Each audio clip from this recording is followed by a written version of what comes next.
ഇന്ന് രാവിലെ ഞാൻ എണീറ്റ് വന്നപ്പോൾ ഉണ്ടോന്ന് എനിക്കൊരു ചുണ്ട് കിട്ടി കേട്ടോ.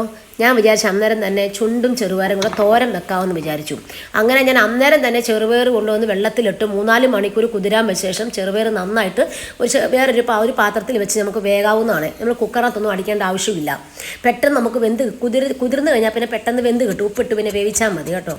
പിന്നെ നമ്മൾ ചുണ്ട് അരിയുമ്പോൾ അതിൻ്റെ പോളയെല്ലാം നമ്മൾ മാറ്റിന് ശേഷം നമ്മൾ കൈ കൊണ്ട് തന്നെ അരിയാൻ ശ്രമിക്കുക. സ്റ്റാൻഡേ വെച്ച് നമ്മൾ കട്ട് ചെയ്യുമ്പോൾ അതിൻ്റേതായ ടേസ്റ്റ് കിട്ടത്തില്ല. ചുണ്ട് എപ്പം നമ്മൾ അരിഞ്ഞാലും നമ്മൾ കുരുകുരാന്ന് കൊച്ചായിട്ട് നമ്മൾ തന്നെ അരിയാൻ ശ്രമിക്കുക. അതിനുശേഷം നമ്മൾ അരിഞ്ഞരിഞ്ഞ് വരുമ്പോഴേക്കില്ല അതിൻ്റെ ഒരു അകത്തൊരു കറ പോലൊരു സാധനമുണ്ട്, അത് മാറിപ്പോവുകയും ചെയ്യും. പിന്നെ നമ്മൾ 2 സ്പൂൺ പച്ച വെളിച്ചെണ്ണ ഒഴിച്ച് നന്നായിട്ട് തിരുമുക. അന്നേരം അതിൻ്റെ കമർപ്പും കയ്പും എല്ലാം മാറുന്നതായിരിക്കും. അല്ലെങ്കിൽ നമ്മൾ കറി വെക്കുമ്പോൾ ഒരു കയ്പ് ഫീൽ ചെയ്യും നമുക്ക്. അതിനുശേഷം ഞാൻ ഇവിടെ എളുപ്പത്തിലാണെന്ന് ചുണ്ട് തോരൻ വെക്കുന്നത്. ഞാൻ ചീനച്ചട്ടി അടുപ്പ് വെച്ചതിന് ശേഷം ഞാൻ ശകലം വെളിച്ചെണ്ണ ഒഴിക്കുന്നു. നമ്മുടെ നാടൻ വെളിച്ചെണ്ണയാണ്. അതിനുശേഷം കടുക് ഇട്ട് പൊട്ടിച്ചതിന് ശേഷം ശകലം മഞ്ഞൾപ്പൊടി ഞാൻ ഇടുന്നുണ്ട്. മഞ്ഞൾപ്പൊടി ഇടുന്നത് മഞ്ഞൾപ്പൊടി നമ്മൾ എണ്ണയ്ക്കകത്തിട്ട് മൂപ്പിക്കുവാണെങ്കിൽ കറിക്ക് നല്ല ടേസ്റ്റ് ആയിരിക്കും.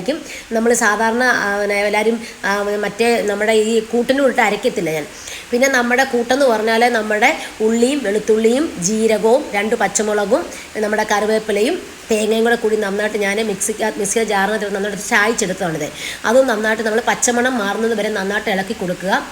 അങ്ങനെ അതിന് ശേഷം നമ്മുടെ അരിഞ്ഞു വെച്ച ചുണ്ട് മൊത്തം നമ്മൾ ഇടുക. അത് നന്നായിട്ട് നമ്മൾ ഇളക്കി കൊടുത്ത് അത് നമ്മുടെ എല്ലാം അത് ആ ചുണ്ടായതുകൊണ്ട് പെട്ടെന്ന് വേഗം ജസ്റ്റ് ഒന്ന് ആവി കയറിയാൽ മാത്രം മതി.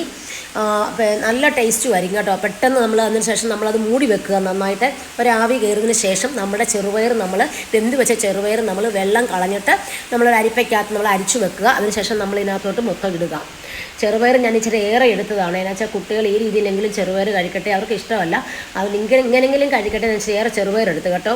അതിനുശേഷം ഞാൻ എല്ലാം കൂടെ നമ്മൾ നന്നായിട്ട് മിക്സ് ചെയ്യുക. എന്നിട്ട് അടച്ചു വെക്കുക. കുറച്ച് കഴിയുമ്പോൾ എല്ലാം റെഡിയായി നമുക്ക് കിട്ടുകയും ചെയ്യും. ആവശ്യത്തിന് നമുക്ക് ഉപ്പില്ലെങ്കിൽ ഇച്ചിരി ഉപ്പ് ചേർക്കാവുന്നതാണ്. അങ്ങനെ ഞാൻ ഇന്ന് പിള്ളേർക്ക് ഉച്ചയ്ക്ക് ചോറ് കൊടുത്തപ്പം ചോറിൻ്റെ കൂടെ ഇന്നലത്തെ കാരി വറുത്തതുണ്ടായിരുന്നു. കാരി വറുത്തതും കറി വെച്ചതും പിന്നെ ചെറുപയറും ഉണ്ടായിരുന്നു. ഭയങ്കര ടേസ്റ്റോടെ പിള്ളേർ ചോറുണ്ട്.